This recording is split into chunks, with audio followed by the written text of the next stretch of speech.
Tenons nos lampes prêtes, chrétiens, préparons-nous. Pour l'heure où les trompettes annonceront l'époux. Amis de la communauté d'études quotidiennes de la Bible, bonjour, bonsoir. C'est avec beaucoup de plaisir que nous vous retrouvons dans le cadre de notre rendez-vous hebdomadaire, ou disons mieux, un rendez-vous quotidien d'études de la parole de Dieu. Nous espérons que vous avez passé une excellente nuit ou une excellente journée. À présent, c'est l'occasion pour nous d'étudier la parole de Dieu. Nous vous souhaitons donc la plus cordiale des bienvenues. La leçon de cette semaine, c'est la leçon 11 et c'est une leçon qui a pour titre « Arrêter et juger ». Nous trouvons le texte du verset, le verset à mémoriser, dans Marc 14, verset 36, et nous lisons ce qui suit. « Il disait, Abba Père, toutes choses te sont possibles, éloigne de moi cette coupe. Toutefois, non pas ce que je veux, mais ce que tu veux. » Marc 14, le verset 36. Prions le Seigneur. Notre Seigneur, notre Dieu, nous allons étudier ta parole. Nous réclamons la puissance de ton Saint-Esprit au nom de Jésus. Amen. Arrêter et juger, c'est le titre de la leçon 11. Aujourd'hui, nous allons aborder la leçon du dimanche titrée « Inoubliable ». Le texte de base de la leçon du jour se trouve dans Marc 14, versets 1 à 11. De quoi s'agit-il? Jésus se trouve à Béthanie, spécialement de la maison d'un lépreux, Simon, et il participe à un dîner. Et dans ce cadre, il va se produire un événement inoubliable. L'événement inoubliable, c'est quoi? C'est la présence d'une dame qu'on n'a pas mentionnée, on n'a pas indiqué précisément le nom de cette dame, mais cette femme est entrée et qu'est-ce qu'elle est venue faire? Elle est venue verser un parfum de grand prix sur la tête de Jésus.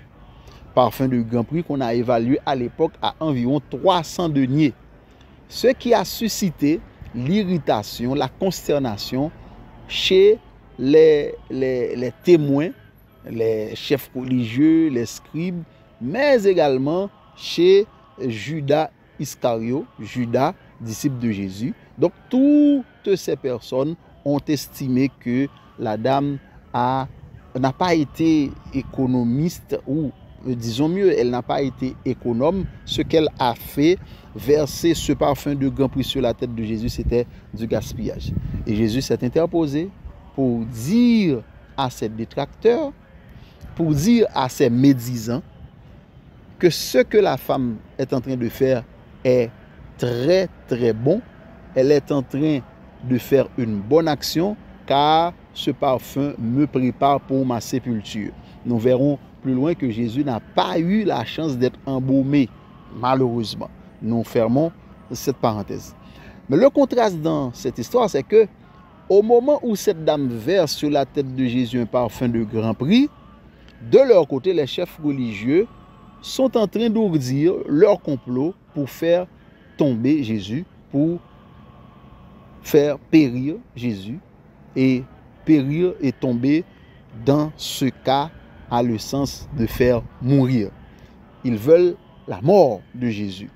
Et ils ne veulent pas que leur planification arrive jusqu'à la fête de Pâques pour éviter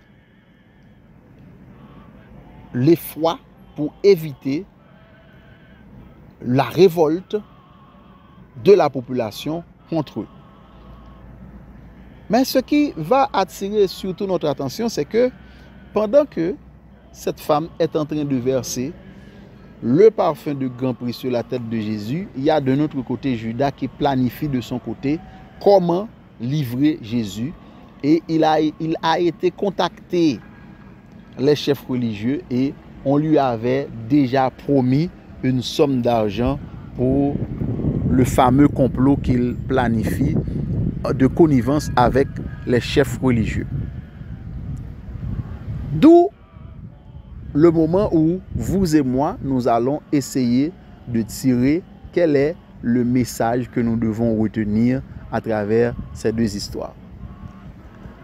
Le premier point sur lequel j'aimerais attirer votre attention, c'est le fait que il y a, comme l'auteur du questionnaire l'a fait remarquer, il y a ironie. Mais personnellement, le point sur lequel j'aimerais attirer votre attention, c'est le fait que, d'un côté, une femme verse le parfum sur la tête de Jésus, d'un côté. De l'autre côté, des hommes planifient pour tuer Jésus. Complot. Donc, premièrement, le parfum, symbole de bonne odeur, symbole de vie, symbole de joie, de gaieté, de bonne humeur. Et le complot, d'autre part, qui dégage forcément une mauvaise odeur. Pas sur le plan, pas littéralement, mais symboliquement, le complot sent mauvais. Tout complot pue. Un complot surtout contre un homme de bien, un homme de Dieu, en l'occurrence Jésus. Première leçon à retenir, premier point sur lequel j'attire votre attention, c'est le fait que d'un côté, parfum de grand prix et complot pour une promesse d'argent. Bonne odeur et mauvaise odeur. Deuxièmement, le point important à retenir, qui est pratiquement le corollaire du premier point, c'est le fait que Jésus, homme de bien, homme qui faisait du bien autour de lui, guérison, résurrection, qui donnait la vue à ceux qu'il avait perdus, qui donnait à manger à une foule affamée à 2 reprises, il l'a fait. C'est ce Jésus qu'on planifie pour tuer. Leçon pour nous, vous et moi, nous ne pourrons nullement espérer faire l'unanimité auprès de ceux qui nous entourent. L'unanimité sur le plan de l'amour, de l'affection. Vous ne serez jamais aimé de tout le monde. Si Jésus lui-même n'a pas été aimé de tout le monde, à plus forte raison, vous et moi qui sommes de vils pécheurs, nous ne pourrons espérer faire l'unanimité auprès de nos semblables. Prions le Seigneur.